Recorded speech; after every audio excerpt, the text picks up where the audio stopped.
श्री शिवाय नमस्तुभ्यम। हम सबको पता है कि आज है 21 अप्रैल यानी कि सोमवार की अष्टमी का बहुत ही प्यारा सा दिन। और मैंने आपको बता रखा है कि जब भी सोमवार की अष्टमी आती है, ये जो दिन है ये भोले शंकर और माँ सती को समर्पित होता है, यानी कि शिव पार्वती के मिलन का दिन होता है।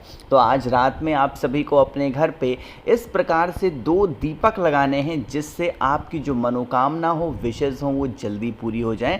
आपको एक जानकारी दे दूं कि जो सोमवार की अष्टमी तिथि आती है वो साल भर में सिर्फ 2 से 3 ही बार आती है, और ऐसा मौका आपको शायद दोबारा मिल पाए, क्योंकि सुंदर सा संयोग बन रहा है। आप सभी को उपाय ज़रूर करना, ठीक है ना।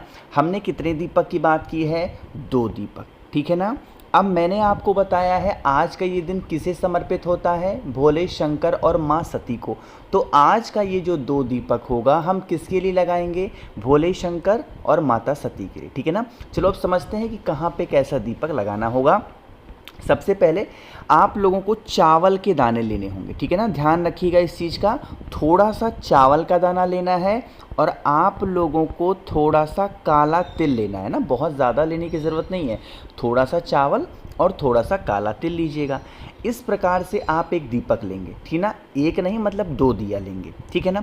जो पहला दीपक होगा, उस पहले दीपक में आप सभी लोगों को जो बत्ती लगानी है वो इस प्रकार से लंबी बत्ती लगानी होगी। चीज़ें क्लियर हो रही क्या? जो पहला दीपक आप जलाओगे उसमें क्या होगा, जो बत्ती लगेगी वो लंबी बत्ती के लगेगी। और जिस दीपक में लंबी बत्ती लगा रहे हो उसमें क्या डालेंगे? घी डालेंगे, और वो घी गौ माता के दूध से बना हुआ होना चाहिए। पहली चीज़ क्लियर हुई। अब दूसरे दीपक की बातें करते हैं। जो दूसरा दीपक होगा, उस दूसरे दीपक में आप सभी लोगों को जो बत्ती लगानी है वो गोल बत्ती लगानी होगी। और गोल बत्ती वाले दीपक में भी क्या डालना है? आपको घी ही डालना है। इस चीज़ का ध्यान रखिएगा, ठीक है ना। तो 2 के दोनों दीपक आपने तैयार कर लिए, रेडी कर लिए। अब आप थोड़ा सा एक कटोरी में चावल रखना, एक कटोरी में आप काला तिल रखना, और आपके ही घर में सबसे पहले भोले शंकर का शिवलिंग ज़रूर होगा। जिनके घर में नहीं है, ध्यान रखिएगा, पूज्य गुरु जी ने अपनी कथाओं में बता रखा है कि जिनके घर में महादेव का शिवलिंग नहीं है, उनके घर पे पानी पीना, जो एक होता ना कि कोई बहुत अच्छा लगता है, वो सुख प्राप्त नहीं हो सकता उस घर में। तो इसीलिए जिन भी लोगों के घरों में शिवलिंग नहीं है, प्लीज़ आप अपने घर में शिवलिंग ज़रूर रखिए, ठीक है ना। तो क्या करना है, जहाँ पे भी आपने अपने घर में शिवलिंग को रखा हुआ है, महादेव का स्थापित किया है, जो मैंने आपको गोल बत्ती वाला दिया दिखाया है वो भोले शंकर के शिवलिंग के पास में लगाएंगे। अब मैंने आप लोगों को 2 चीज़ें बताई हैं, एक तो चावल का दाना और एक तो काला तिल। लेकिन चावल का दाना यहाँ पे कोई काम का नहीं है, लेकिन जो काला तिल होगा वो दीपक के नीचे भी रखेंगे, और दीपक को भोले शंकर का स्मरण करके जलाएंगे। और अपने परिवार की उन्नति तरक्की के लिए 1 चुटकी काला तिल जलते हुए दीपक के अंदर भी मात्र डाल देने से हमारे घर परिवार में किसी प्रकार से समस्या संकटें नहीं आती हैं, ठीक है ना। पहली चीज़ क्लियर हुई। अब बातें करते हैं दूसरे दीपक की। दूसरा दीपक मैंने कौन सा बताया है आपको? लंबी बत्ती का। पूज्य गुरु जी ने अपनी बहुत सारी कथाओं में बता रखा है कि जो बेल का पेड़ होता है, उनके नीचे किसका वास माना जाता है? माँ लक्ष्मी का, यानी कि माँ पार्वती का। तो जो आपके पास में दीपक है वो लंबी बत्ती का दिया बेल पेड़ के नीचे रखेंगे। और मैंने आप लोगों को चावल के दाने की बात बताई है, तो आपको 1 चुटकी चावल का दाना दीपक के नीचे रखना है। और जब दीपक आप प्रज्वलित कर दें, जला दें, तो जलते हुए दीपक के अंदर भी आप लोगों को 1 चुटकी चावल का दाना माता सती, माँ उमा का स्मरण करके अगर आप डाल देते हैं, तो साल भर आपके घर में कभी धन संपदा को लेके कोई कमी नहीं आ सकती। हमेशा माँ लक्ष्मी का वास आप सभी के घरों में बना रहेगा, ठीक है ना। तो करिएगा ज़रूर भाई, किसी को भूलना बिल्कुल भी नहीं है। पहला उपाय आपको समझ में आ गया होगा। आगे बढ़ते हैं अब इस वीडियो के हम लोग अपने दूसरे उपाय की तरफ। देखो, अब हम लोग जितने भी उपाय की बातें करेंगे पहले मैंने आपको बता रखा है, लेकिन बहुत आसान आसान से उपाय की बातें करेंगे जिससे आज सोमवार की अष्टमी पे आप अपने घर पे इजीली कर पाओ, ठीक है ना। तो ये जो दूसरे उपाय की हम लोग बात करने जा रहे हैं, इस उपाय के जो बेनिफिट होने वाले हैं वो होंगी इच्छा पूर्ति को लेकर के, ठीक है ना। जैसे कोई भी ऐसा कार्य करते हो उस कार्य में आपको सफलता नहीं मिल पा रही है, मतलब चिंतित रहते हो। नियम समझेंगे। सबसे पहले एक बेलपत्र लेनी है जो कि बहुत ही प्यारी सी हो, सुंदर सी हो, कहीं से कटी फिटी ना हो। उस एक बेलपत्र को लेकर के तांबे का लोटा लीजिएगा, उसके अंदर जल भरेंगे। आप आज के दिन कोशिश करिएगा अगर गंगा जल घर में हो तो गंगा जल कलश के अंदर डाल देंगे, बेलपत्र को अलग से रखेंगे और पहुंच जाएंगे महादेव के शिवलिंग के पास में, ठीक है ना। थोड़ा सा तरीका समझेंगे। मैंने आप लोगों को एक बेलपत्र दिखाई है, ठीक है ना। बहुत विकट स्थिति चल रही है, उस स्थिति से आप निकल ही नहीं पा रहे हो, तो जो एक बेलपत्र दिखाया है, शिवलिंग पे 3 स्थान ऐसे हैं जो भोले शंकर को बहुत प्रिय हैं। कौन कौन से? पहले नंबर पे स्थान आता है माता अशोक सुंदरी का, दूसरा आता है माँ पार्वती का स्थान जिससे हम लोग माता का हस्तकमल बोलते हैं, and the last one Mahadev के शिवलिंग के ऊपर।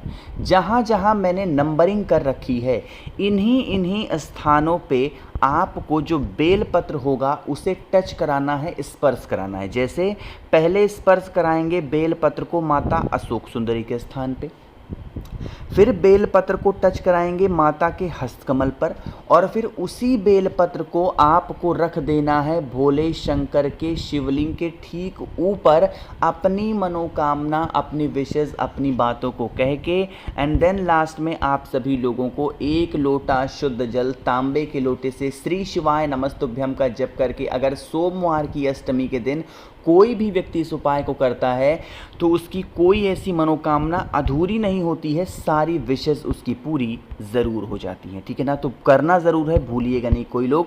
2 उपाय की बातें आपको समझ में आ गई होंगी। आगे बढ़ते हैं। अब इस वीडियो के हम लोग अपने तीसरे उपाय की तरफ, जो कि लाल चंदन से करना है, लेकिन कैसे, कहाँ पे, उसकी बात हम लोग तभी करेंगे। आपको एक छोटी सी बात बता दूं कि बहुत ही कुछ ही घंटे और बचे हैं। आज रात 12 बजे से पहले अगर आपने मुझे मैसेज कर दिया तो आप ऑफर का लाभ उठा सकते हैं। कौन सा ऑफर है? आज रात 12 बजे से पहले ही करना है भाई, उसके बाद ये ऑफर खत्म हो जाएंगे। 7 मुखी रुद्राक्ष होता है धन प्राप्ति के लिए, पैसे की घर में बढ़त नहीं हो रही है उसके लिए, और 9 मुखी रुद्राक्ष होता है घर में क्लेश, लड़ाई झगड़े को दूर करने के लिए, घर में शांति स्थापित करने के लिए। इनमें से कोई भी एक रुद्राक्ष या दोनों आप मुझसे खरीदते हो, लेते हो, तो इसके साथ मैं आप लोग को बहुत सारी चीज़ें मुफ्त दूंगा। एक तो 5 मुखी रुद्राक्ष आपको फ्री मिलेगी, एक आपको 3 मुखी रुद्राक्ष फ्री मिलेगी, एक आप लोगों को रुद्राक्ष की पूरी माला ही जप करने के लिए फ्री मिलेगी, प्लस आप लोगों को मैं देने वाला हूं 50 ग्राम भस्म महादेव का श्रृंगार करने के लिए। और एक नई चीज़ मैंने इस बार आप लोगों के लिए जोड़ रखी है, और वो होगी 4 मैं आप लोग को दे रहा हूँ श्री शिवाय नमस्तुभ्यम का स्टिकर। तो अगर इन सभी चीज़ों का लाभ आप सभी को उठाना है तो आपको मुझे करना होगा जल्दी से मैसेज। वो कौन सा मैसेज होगा? एक मिनट आप करेंगे 9005643345, ये मेरा व्हाट्सअप नंबर है। नंबर को नोट करिए। कैश ऑन डिलीवरी की सुविधा उपलब्ध है। कुछ ही घंटे बचे हैं, अभी तक 2200 लोगों ने ऑर्डर कर रखे हैं। आप किस चीज़ का इंतजार कर रहे हैं? ऑर्डर करेंगे। बातें करते हैं इस उपाय की। इस उपाय के लिए हमें लाल चंदन की आवश्यकता पड़ेगी, साथ ही साथ कोई भी एक फूल, चाहे वो लाल हो, पीला हो, हरा हो, नीला हो, उससे मतलब नहीं है, कोई भी एक पुष्प लीजिएगा। लाल चंदन लेना अनिवार्य है। यह उपाय हम रोग मुक्ति के लिए कर रहे हैं। घर के लोग बहुत बीमार पड़ते हैं उसके लिए। अब आपको क्या करना होगा, जो लाल चंदन मैंने दिखाया ना, उस लाल चंदन का लेपन पहले कर दो महादेव के शिवलिंग के ऊपर, ठीक है ना। पहला काम, लाल चंदन का लेपन करेंगे, और लेपन करने के बाद में कुंदकेश्वर महादेव के नाम से जल चढ़ा देना। दूसरा काम खत्म हुआ। तीसरा काम, जो भी व्यक्ति घर में आपके बीमार पड़ा है, अब उस व्यक्ति का नाम और गोत्र बोल करके आप सभी लोगों को उस पुष्प को, किसी भी रंग का पुष्प लिया है, महादेव के शिवलिंग के ऊपर मात्र रख देने से आपके घर परिवार में कभी बीमारी प्रवेश नहीं करती, पूरी फैमिली आपकी खुश रहती है। ठीक है ना, तो करिएगा ज़रूर। यहाँ पे हम लोगों ने 3 उपाय की बातें कर ली हैं भाई। सबसे आखिरी उपाय की बात करने जा रहे हैं, जो कि ये बहुत अलग सा उपाय है, बहुत स्पेशल सा उपाय है। देखो, यह उपाय के लिए हमें जल की आवश्यकता नहीं है, इस उपाय के लिए हमें किसी और चीज़ की कोई आवश्यकता नहीं है। अगर जीवन के कष्ट खत्म नहीं हो रहे ना, चुपचाप एक बेलपत्र उठाओ, उस बेलपत्र को लेके अपने पूरे घर में घूम लो, जितने भी रूम्स होंगे, कमरे होंगे, और घूमने के बाद में आप उस बेलपत्र को महादेव के शिवलिंग के ऊपर समर्पित करके और अपना राइट हैंड, दाहिना हाथ इस बेलपत्र के ऊपर रख करके अपनी बात महादेव से मात्र कह देने से आपके जीवन के कष्ट ही खत्म हो जाते हैं सोमवार की अष्टमी पे। तो आप इस उपाय को ज़रूर करेंगे, ठीक है ना। तो ऑफ़र भी ध्यान रखिएगा, आज रात 12 बजे तक है, उसके बाद ये ऑफ़र का लाभ नहीं मिलेगा। बाकी वीडियो भाई आप लोग को पसंद आती हो तो लाइक ज़रूर करिएगा, कुछ पूछना रहा करें नीचे कमेंट सेक्शन में पूछा करें, और मेरे जितने भी भाई बहन आवाज़ आज मेरी पहली बार सुन रहे हैं, चैनल को ज़रूर सब्सक्राइब करेंगे। श्री शिवाय, नमस्तुभ्यं।